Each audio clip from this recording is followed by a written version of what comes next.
تو ہم فیملی شامل کی بیٹی تینوں بہنیں نوین اور ڈاکٹر عثمان،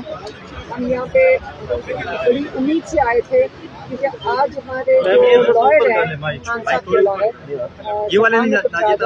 انہوں نے بہت زبردست دلائل دی ہے، آج ہمیں بہت اور بہتر طریقے سے سمجھ آئی کہ یہ جو کوٹ لگا ہوا ہے جیل کے اندر، ہمیں آج پہلے سے زیادہ اچھی طرح سمجھ آ گئی ہے کہ یہ جو ہے نا یہ بہت بڑا مذاق ہو رہا ہے۔ لائرس آپ کے ساتھ یہ بات نہیں کریں گے، لیکن ہمیں آج یہ سمجھ آ گئی ہے کہ یہ بہت بڑا مذاق ہے، یہ چھپایا جا رہا ہے سارا کچھ، یہ تو ہمیں پتہ ہے کہ سارا کچھ چھپایا جا رہا ہے ٹرائل کے اندر، کہ یہ جو سائفر کو کہتے ہیں سیکرٹ ہے، سیکرٹ نہیں ہے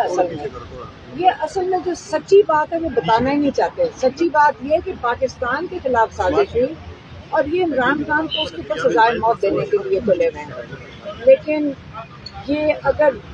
ججز اگر انشاءاللہ اپنا انصاف کے دائرے میں انصاف پورا کر کے دیں گے تو یہ بہت زبردست کل فیصلہ آ سکتا ہے جسٹس میاں گل اورنگزیب کا، کیونکہ انہوں نے بڑے تسلی سے سنے سارے دلائل۔ آج ہمیں پہلے دوسرا دن ہے کہ ہمیں بڑی تسلی ہوئی جج صاحب کی بھی باتوں سے کہ وہ بڑی انہوں نے جتنے سوال پوچھ رہے تھے اس کا مطلب تھا کہ ہمیں پہلی دفعہ کورٹ میں سمجھ آئی کہ جب